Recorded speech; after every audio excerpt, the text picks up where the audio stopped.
Welcome back to Mirror Story. Sobat Misteri, kali ini aku akan ngobrol langsung bersama seorang pendaki gunung sekaligus penulis bernama Arya Sena yang mengalami kisah-kisah misteri selama dirinya melakukan petualangan di alam bebas. Semua kejadian misteri yang ia alami telah dia kisahkan melalui jurnal di tulisan-tulisannya di Cerita Arya Sena. Nah, malam ini kita akan ngobrol lebih dalam seputar kisahnya tersebut, mulai dari latar belakang sampai apa saja hal misteri yang terjadi yang pernah dia alami langsung. Halo Mas Arya. Halo Mbak, selamat. Gimana nih kabarnya? Alhamdulillah sehat walafiat. Nah, Iya. Mas Arya ini kan udah lama banget ya di dunia alam bebas, terutama pendakian dan juga Iya. rescue. Dan Iya. kira-kira sudah 28 tahun yang saya tahu kan tadi. Apa sih cerita-cerita yang pernah dialami dari Mas Arya? Ceritanya ya banyak Mbak, terutama kisah misteri itu hampir setiap pendakian saya selama 28 tahun ini hampir seluruhnya itu ada kisah misteri yang menarik. Hanya kadarnya aja beda-beda setiap kisah itu. Yes. Mas Arya sendiri cerita mungkin mau dibagikan nih ke pemirsa, ada apa aja yang pernah dialamin? Untuk sekarang nih yang paling menarik cerita Gunung Raung ya yang pernah saya alamin, karena Gunung Raung ketika itu masih sepi pendakian, bisa dibilang tuh belum tenar kayak sekarang gitu. Kalau sekarang kan Gunung Raung udah mainstream, udah terlalu ramai, jadi orang ke sana tuh seperti main ke taman aja gitu, nggak terlalu sepi. Kalau dulu kan saya 7 hari 7 malam itu di sana nggak ketemu orang sama sekali tuh naik. Nah, boleh cerita nggak nih awal mulanya waktu Mas bikin cerita-cerita itu gimana ceritanya? Awalnya tuh karena saya merasa bahwa cerita saya ini sayang kalau hanya saya jadikan kenangan, hanya untuk saya ingat sendiri gitu kan.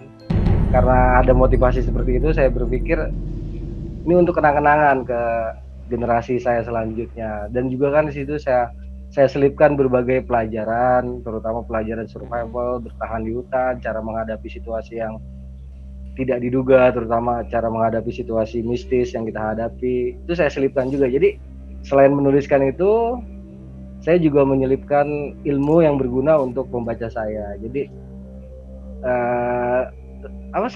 sambil menyelam minum air lah gitu. Nah, menarik nih, kita langsung aja kali ya cerita tentang Raung di tahun 2003. Bener nggak? Tulisannya kalau nggak salah di 2003 kan ya? Betul, tahun 2003. Betul. 7 hari 7 malam menembus asa. Boleh tuh Mas diceritakan tuh gimana ceritanya? Awalnya tuh saya lagi nongkrong di depan gang, terus ada junior saya pulang kuliah, tiba-tiba dia langsung datang, saya bilang, dia memanggil dengan panggilan nama saya tapi saya nggak bisa sebut. Bang, naik Raung yuk, katanya gitu. Raung. Ketika itu Raung belum familiar gitu. Orang dengar nama Raung pun masih bingung gitu, nggak banyak tahu ini gunung apa-apa gitu. Saya bilang sama rekan saya, ayo gue cari literasi saya cari literasi dulu, saya bilang. Literasi itu minim saya dapatkan, cuman karena memang biasa naik, saya bilang udahlah gampang ntar di lapangan. Nah, di perjalanan ini dari Jakarta Surabaya saya masih belum dapat informasi, tapi kebenaran di kereta ini saya ketemu sama seorang petugas yang sedang tidak bertugas, sedang tidak berdinas. Kebetulan saya ngobrol-ngobrol dengan beliau. Saya berbicara tentang Raung dan beliau menyampaikan ada jalur baru yang baru dibuka oleh salah satu organisasi di Surabaya. Saya gunakanlah jalur itu. Sampai sana kita ketemu Pak Kadus. Nah, Pak Kadus ini kaget. Nah, Pak Kadus kebetulan di sana lagi kumpul tokoh masyarakat. Adalah sekitar 7-8 orang tetua dusun di sana sedang berkumpul di rumah Pak Kadus. Mereka terkejut melihat kedatangan kita berdua hendak mendaki Gunung Raung. Di situ kita dilarang sebenarnya, Mbak. Dilarang karena apa? Wah, Mas, kenapa? Gak oleh naik Raung berdua tuh nggak boleh katanya. Kalau bisa bawa penduduk sini gitu. Kenapa katanya, Mas? Masih angker, Mbak. Masih banyak harimaunya katanya. Serem juga ya. Nah, ada harimaunya. Iya, terus? Jadi setelah dibilang masih banyak harimaunya, juga dibilang masih banyak jinnya tadi ya kan. Ini gunung sepi gitu. Akhirnya Kita di situ kita mendengarkan aja petuah-petuah mereka, tapi setelah saya jelaskan, saya kesini nggak berdua Pak, tapi saya bersama Allah dan Rasulnya, saya bilang gitu kan. Nah, jawaban itulah yang membuat para ketua desa dan kepala kadus mengizinkan kita. Oh, kalau sampean bawa itu silahkan naik. Tapi sebelum naik itu juga kita dikasih seorang warga, testimoni warga yang langsung diserang harimau di saat tahun 2002 itu, langsung kita dihadapkan dengan dia gitu kan. Masih mau naik nggak? Jadi masih dites mental kita. Langsung cerita depan saya, iki loh Mas, dia tunjukin punggungnya waktu diserang harimau. Dia tunjukin luka-lukanya semua. Sampean masih berani naik?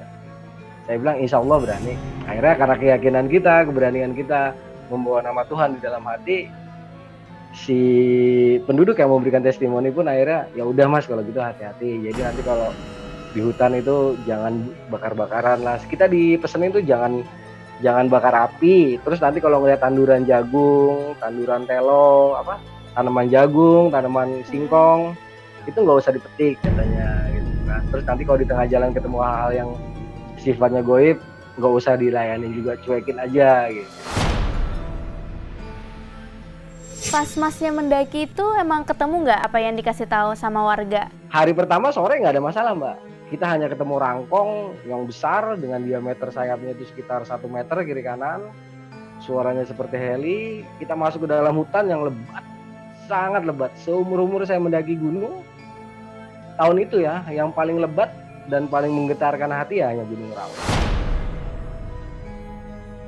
Kita break sebentar, masih ada satu segmen yang bakal Mas Arya ceritakan lagi detailnya tentang pengalaman di Gunung Raung tadi, oke? Oke, siap Mbak. Sobat Misteri, setelah yang satu ini aku akan kembali bersama Mas Arya Sena dan kisah-kisah misteri lainnya.